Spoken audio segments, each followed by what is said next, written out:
The NFL world is erupting with controversy after former Philadelphia Eagles cornerback Darius Slay made headlines for what he didn't say. Despite Jalen Hurts leading the Eagles to a dominant 40-22 victory over the Kansas City Chiefs in Super Bowl 59 and earning MVP honors, his own teammate left him off his list of elite NFL quarterbacks. Dallas Cowboys linebacker Micah Parsons couldn't resist jumping into the fray, taking a direct shot at Eagles fans with a tweet that's adding fuel to the already heated NFC East rivalry. This drama has exploded across social media, dividing NFL analysts, players, and fans about what makes a quarterback truly elite. Let's break down the controversy that has everyone talking and why Parsons' response has Eagles Nation absolutely fuming. The drama kicked off when Darius Slay appeared on a podcast shortly after reports emerged that the Eagles planned to release him. When asked about elite quarterbacks in the NFL, Slay made his position crystal clear. Slay stated, "The elite go to the top 4 guys. That's how I do elites. And like elite for me in the quarterback world is Joe Burrow, Patrick Mahomes, Lamar, Jackson, and Josh Allen. Them, the elites, they got their own, you know what I'm saying?" But it's how I do elite. The elite go to the top 4 guys. You know what I'm saying? That's how I do elites. And like elite for me in the quarterback world is Joe Burrow, Mahomes, Lamar, yeah, and Josh Allen. Them the elites. They got their own, you know what I'm saying? They their own tier, you know. But in that receiver world, he almost in there. Did you catch that?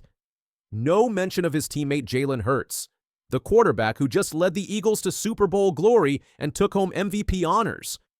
The timing couldn't have been more explosive. Slay's comments came shortly after the Eagles announced their decision to release the veteran cornerback with a post-June 1st designation, a move that saves Philadelphia just over $4 million in cap space. This wasn't just any player making these comments. Slay spent 5 seasons with the Eagles, helping them reach 2 Super Bowls, including their recent championship.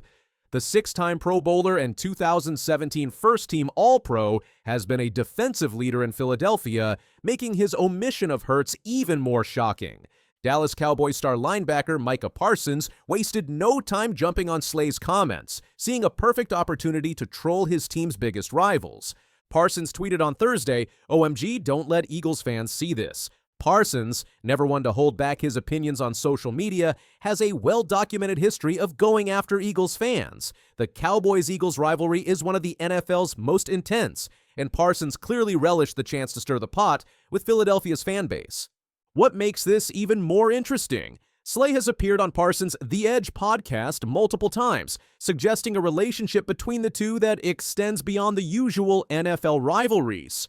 Could we actually see these two teaming up in Dallas next season? We'll get to that possibility later. Let's look at what Jalen Hurts has accomplished that makes Slay's comments so controversial. Hurts just led the Eagles to a Super Bowl 59 victory over the Chiefs with a dominant 40-22 win, earning MVP honors after completing 17 of 22 passes for 221 yards and 2 touchdowns, while adding 72 rushing yards and another score on the ground. This wasn't Hurts' first Super Bowl appearance either. He's now led the Eagles to the championship game twice in just 3 seasons. Remember, he lost to Mahomes 2 years ago, but got his revenge this season in spectacular fashion. The numbers don't lie. 46-20 regular season record as a starter. 6-3 postseason record, 2-time Pro Bowler, averaged 3,487 passing yards, 21 passing touchdowns, and a 97.2 passer rating over the past 3 seasons. Completed 66.7% of his passes in that span, rushed for 695 yards and 13 touchdowns per season over the past 4 years. Second in Eagles history with 55 career rushing touchdowns. Playing on a 5-year, $255 million contract. Are these the stats of a quarterback who doesn't belong in the elite conversation? Eagles fans certainly don't think so. Chase Daniel, former NFL quarterback, actually defended Slay's controversial take on FS1's The Facility. Daniel said, "If you poll 32 NFL teams and their starters and their executives and everyone that knows anything about actual quarterback play, they would say, yeah, the 4 elite quarterbacks are Patrick Mahomes, Joe Burrow, Josh Allen, and Lamar Jackson. That's the debate. But to put Jalen Hurts in that category, I can't. Quite honestly, I don't know how anyone can, because there's been plenty of non-elite quarterbacks to win Super Bowls. Daniel continued with a particularly pointed criticism. The main argument against Hurts: he's benefited from playing on one of the NFL's most stacked rosters. Running back Saquon Barkley set the combined NFL rushing record in 2024 with 2,504 yards. Philadelphia's defense allowed the fewest total yards, 278.4 per game, and second fewest points, 17.8 per game. The Eagles had 6 players receive Pro Bowl nods last season. Hurts wasn't one of them. Meanwhile, the quarterback Slay DID name have some serious hardware. Burrow, 2-time AP Comeback Player of the Year, threw for an NFL-high 4,918 yards and 43 touchdowns last season. Mahomes, 2-time NFL MVP, 3-time Super Bowl MVP, has thrown for 5,000-plus yards twice. Jackson, 2-time NFL MVP, 3-time All-Pro. Allen, 3-time Pro Bowler, 2024 NFL MVP.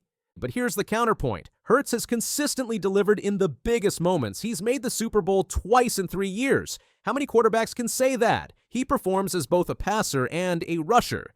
And most importantly, he wins. Isn't that what elite quarterbacks do?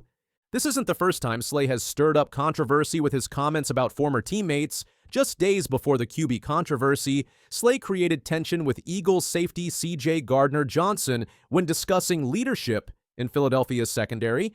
When asked who would step up as a leader in the defensive backfield, Slay pointed to Reed Blankenship, saying, "Reed being around me and a lot of veterans before, I'm sure he could lead that group the right way. That's who I feel would be leading the group if I ain't in the building. He's a great damn leader." Gardner-Johnson, who has been in the league longer than Blankenship, felt completely disrespected by these comments. He fired back on social media, posting, "You would think feelings would be mutual after a great season, but I twin keep that shit solid." The post included a gif of rapper Kodak Black making his feelings crystal clear. This public back and forth between teammates has raised serious questions about team chemistry in Philadelphia. How will these tensions affect a team coming off a championship? The Eagles need to maintain focus as they prepare to defend their title. All-Pro wide receiver A.J. Brown even weighed in on the controversy, comparing the situation to high school drama and calling for everyone to get along. Is the Eagles' harmonious facade beginning to crack after their Super Bowl victory? Despite the apparent snub, Slay's history with Hurts tells a different story. After fans noticed Hurts' absence from his elite QB list, Slay took to Twitter to clarify his stance. He explained that he had no hate and nothing but love for Hurts, and said he believes Hurts is in the next man-up group of quarterbacks that could soon enter the elite conversation. Looking back at their interactions, Slay has been publicly supportive of Hurts throughout his career. After their Super Bowl victory, footage shows Slay enthusiastically praising Hurts on the field during the celebration. Even more telling, Slay has previously recounted how he told Hurts that the Eagles would be his team, back when Hurts was just a rookie in 2020. Hurts himself nodded in confirmation of this story. The Philadelphia Eagles quarterback and Super Bowl MVP Jalen Hurts has been making headlines not just for his incredible performance on the field, but for his relationship with fiancée Bri Burrows. After years of keeping their relationship private, Bri has finally stepped into the spotlight. Did you know that Jalen and Bri confirmed their engagement to Essence magazine in September 2024? That's right. The power couple shared gorgeous photos of their beach proposal, and we've got all the details about their romance that's been years in the making. So how did this NFL power couple meet? Jalen and Bri first crossed paths at the University of Alabama, where they were both students. While most fans only learned about their relationship in January 2023, these two have actually been dating on and off since their college days. Can you believe they kept their relationship under wraps for so long? It wasn't until Jalen and Bri were spotted walking hand in hand on the field after the Eagles won the NFC Championship that fans got their first glimpse of this private couple. But Jalen had already known Bri was special for years. In Essence's May-June 2023 cover story, he opened up saying, "I knew a long time ago. I mean, to this point in my life, that's an irreplaceable feeling. I think that's what allowed us to get to where we are now. He also made it clear where he stood, adding, "I'm not married or anything like that, but I am spoken for." Jalen pulled out all the stops for his proposal. According to photos shared with Essence, he popped the question during a beach vacation before the 2024 NFL season started. The scene was absolutely breathtaking.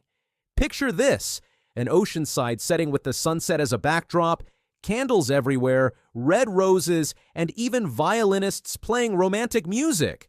Talk about a dream proposal! The photos show Jalen getting down on one knee with the ocean behind them, creating the perfect moment to ask Bri to be his wife. Is this not the most romantic thing you've ever seen? Bri isn't just arm candy for the NFL star. She's an accomplished professional with an impressive resume of her own. She attended the University of Alabama for both her undergraduate and graduate degrees. She graduated in 2017 with a bachelor's degree in Spanish and political science. She later earned her MBA from Alabama's Manderson School of Business, where she served as the school's MBA class vice president. While in college, Bri was incredibly active. She was a member of the Alpha Kappa Alpha sorority, specifically the Theta Sigma chapter, which is the oldest Greek letter organization established by African-American college-educated women. She was even a candidate for homecoming queen.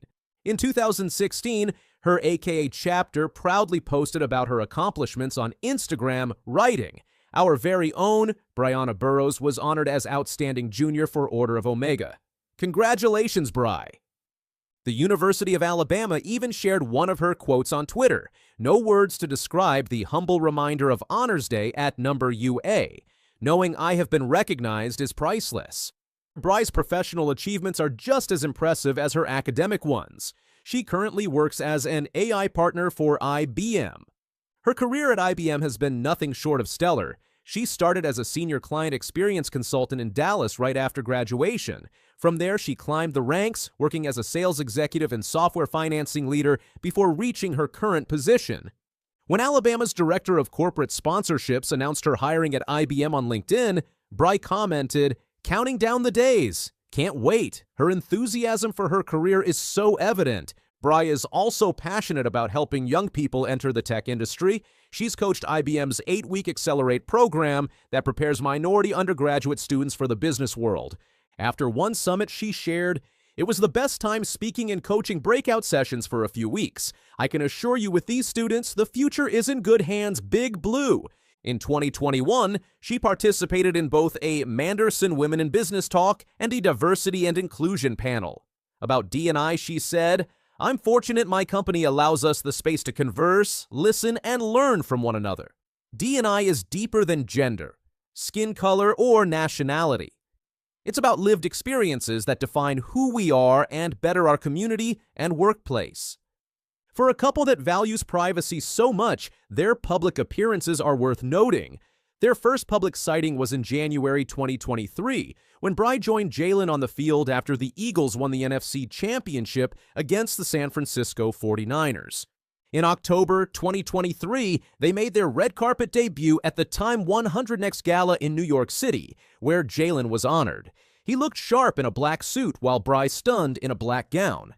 They were also spotted at the Eagles' opening game against the Green Bay Packers in Brazil in September 2024. That's the game where fans first noticed a ring on Bri's left hand.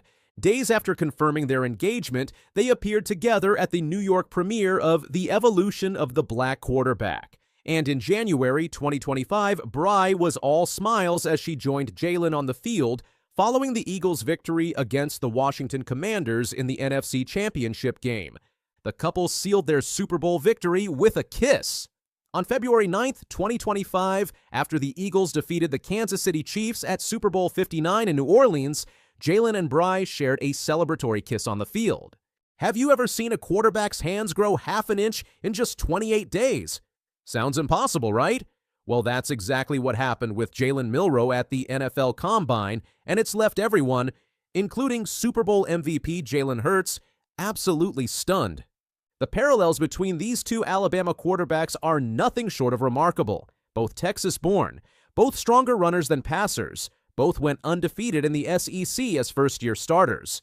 Both never played for the same offensive coordinator, and yes, both share the first name Jalen.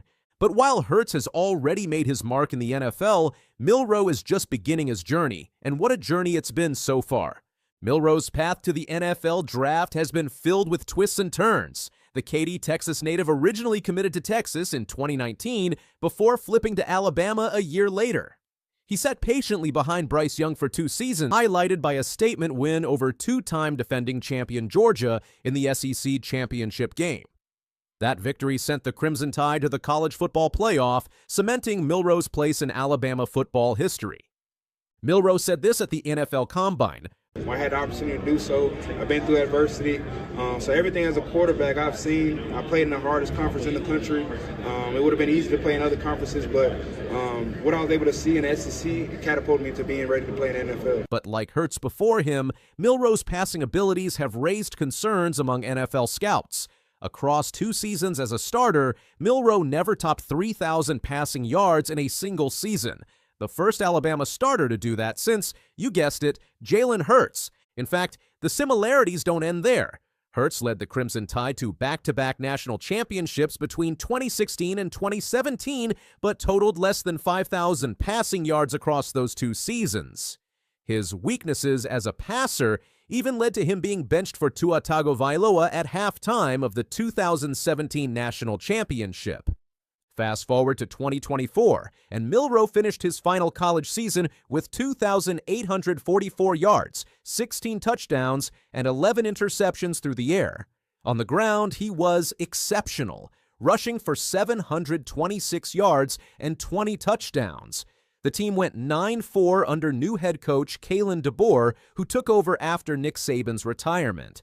But let's talk about what really has everyone talking, the unthinkable hand-size growth that shocked the football world. Prior to the NFL Scouting Combine, concerns about Milroe's hand size dominated conversations among fans, coaches, and scouts. In the NFL, teams generally prefer quarterbacks with big hands. The theory is that bigger hands give QBs better grip on the ball, reduce fumbles, and improve overall performance. At the Senior Bowl in January, Milroe's hands measured at just 8 3/4 inches, below the NFL's unofficial minimum requirement of 9 inches. This small measurement was a red flag that could have seriously hurt his draft prospects. Then came the shocking development at the NFL Combine. Milroe's hands were measured again, and this time they came in at 9 3/8 inches, a half-inch increase in just 28 days. This unexpected growth instantly transformed a potential liability into a strength. Jalen Milroe's hands have grown by half an inch since he was in Mobile last month, tweeted Yahoo Sports on March 1st, 2025, reflecting the disbelief across the football world. How is this even possible? Most experts agree it's highly unlikely that a hand can grow half an inch in such a short time frame. The more probable explanation is that there was a measurement error at either the Senior Bowl or the Combine. But regardless of how it happened, the result is the same. Milroe now meets the NFL threshold for hand size, which means more teams will consider drafting him. At the Combine, Milroe didn't just rely on his newly enlarged hands to impress scouts. Unlike projected first-round picks Cam Ward and Shedder Sanders, Milroe chose to throw, hoping to show teams he had the mechanics to succeed as an NFL quarterback. The results were mixed. Milroe displayed strong arm strength and good placement on sail, curl, and go routes during throwing drills. However, he struggled with accuracy on intermediate out and post routes. It wasn't perfect, but it showed his willingness to compete and improve. There's so much thing I can learn more where I'm at today and where I'm going to be at when it comes to day one starting in that field. So always be a student of the game, always look to grow because there's going to be so many opportunities where I can look back and say this is the moment where I grew as a quarterback. This growth mindset has served Milroe well throughout his career. He's aware of his weaknesses and has vowed to work hard to improve. When Saban retired after the 2023 season, Milroe could have transferred, but he chose to stay and face the challenge. He ran 6 miles a day to build his stamina for fourth quarters. He studied progressions and pre- and post-snap reads to increase his football IQ. Currently, Milroe ranks as the number 4 quarterback prospect according to ESPN's Mel Kiper, behind Miami's Cam Ward, Colorado's Shedder Sanders, and Ole Misses Jackson Dart. ESPN has him at number 5 overall among quarterback prospects for the upcoming draft. One team showing particular interest is the New York Jets, who hold the number 7 overall pick. A report from First Round Mock raised eyebrows